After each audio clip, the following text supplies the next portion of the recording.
So ang ating gawa ngayon mga kaibigan ay automatic transmission fluid na naman. So magpapalit tayo ng langis. So yan, tinatanggal na itong kanyang oil fan para mapalitan yung ating langis. So ito ay na-drain na kanina. So hindi ko na napunan yung pag-drain.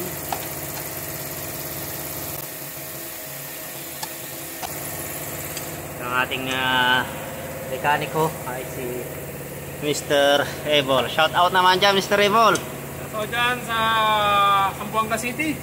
Buenos dias. Yan, taga Zamboanga mga kaibigan. Kita din yung mga pamilya ni Zamboanga. Okay. Shout out dyan sa mga taga Zamboanga. So magandang araw sa inyo.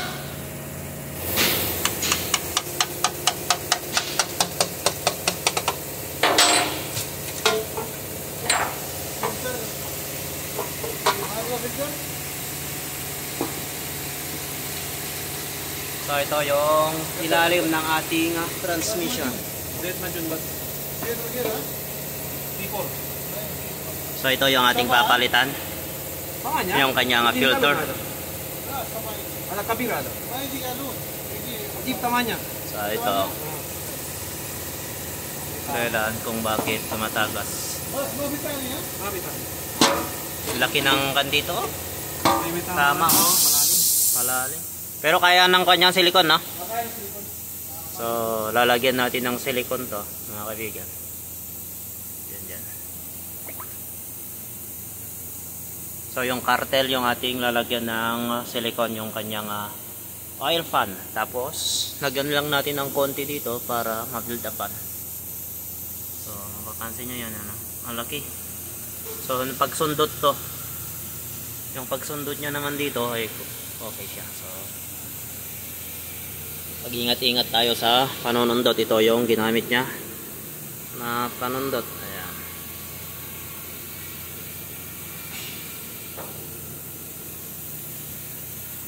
Ngayon makakatingan yung dumi niya. Oh.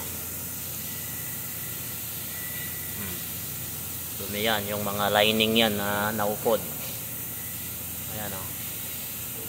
Kaya dapat kapag nagpapalit tayo ng ating transmission fluid, wag lang nating i-drain. So tanggalin natin yung buong oil fan para malinisan yung ilalim ng ating oil fan, tapos mapalitan itong kanyang filter. Yung iba kasi mga kaibigan ay dinidrain lang tapos linalagyan lang ulit. So ang required talaga yan, yung tamang proseso ay tanggalin yung kanyang oil fan para malinisan yung oil fan at itong mapalitan itong kanyang filter. Okay? So ito na, patanggalin na itong kanyang filter. So ang recommended mga kaibigan na langis dito ay T4 na. T4. So dalawang klase mga kaibigan yung langis ng ating transmission. Ay tatlo. WS, CVT, yung FA at saka T4. Tatlong klase mga kaibigan yung langis ng ating automatic transmission ng Toyota. So yung mga Nissan naman ay ibang klase rin yung mga yon.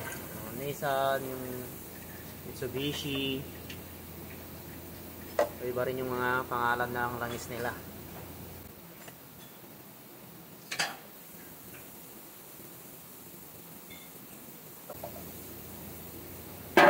Mga kaibigan, natanggal na itong kanyang filter. So ito na mga kaibigan yung kanyang filter. Ayan. Ito yung kanyang valve body. Ito yung tinatawag na valve body nya. So ito mga kaibigan na ibang klaseng filter to. Yung mga modelo, makikita nyo yung parang may tubo dito tapos may o-ring. Ito naman yung old model. So nandito yung oil pan, linilinisan na. Oh, ayan o. So natapos na na-brush to.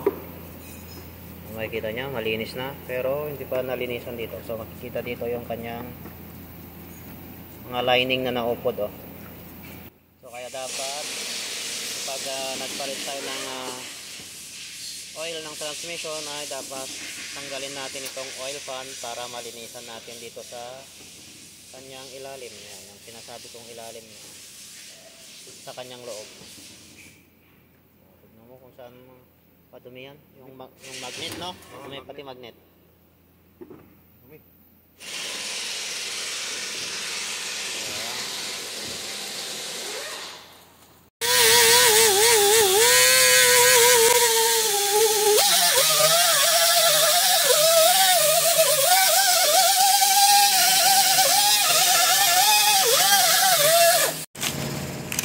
So ito na mga kaibigan yung bago niyang filter. Yeah.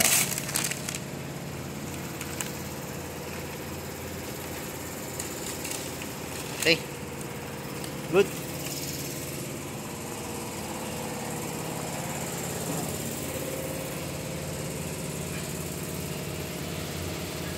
So ikakabit na.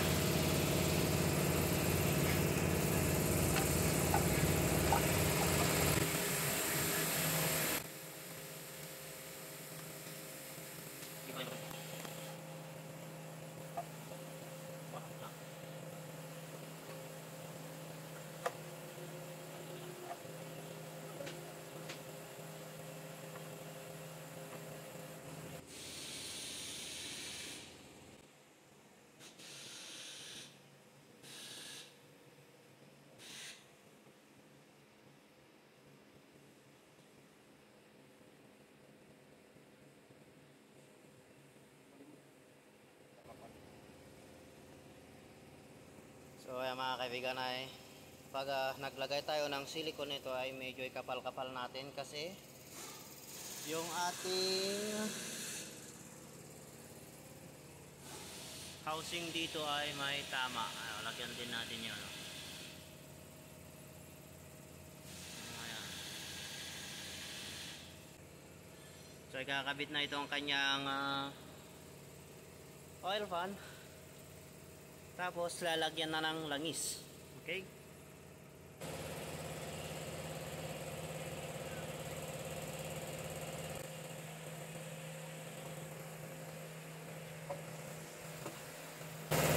So ayun mga kaibigan, nailagay na itong kanyang oil pan. So lalagyan na lang yan ng mga tornilyo.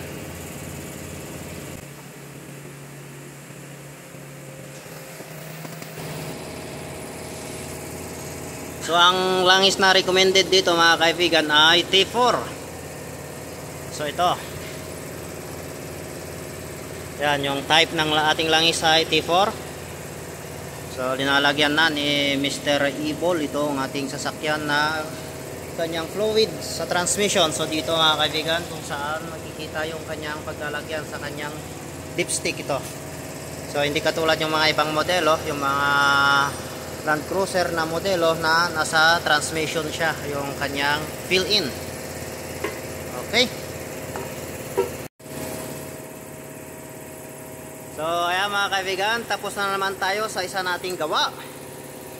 So i-start na to. So ayun yung kanyang sukat. Tataas pa yan pag uminit.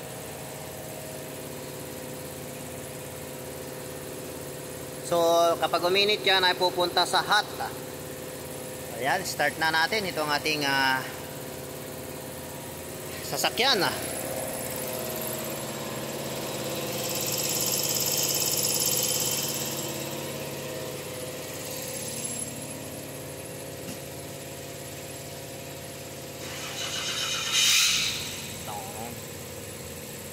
Ilan na natakbo?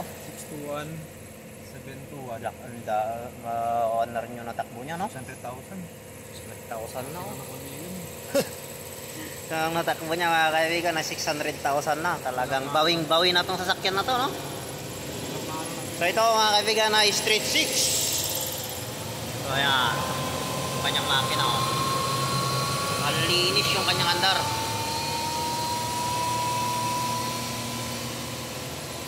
So, ayun mga kaibigan.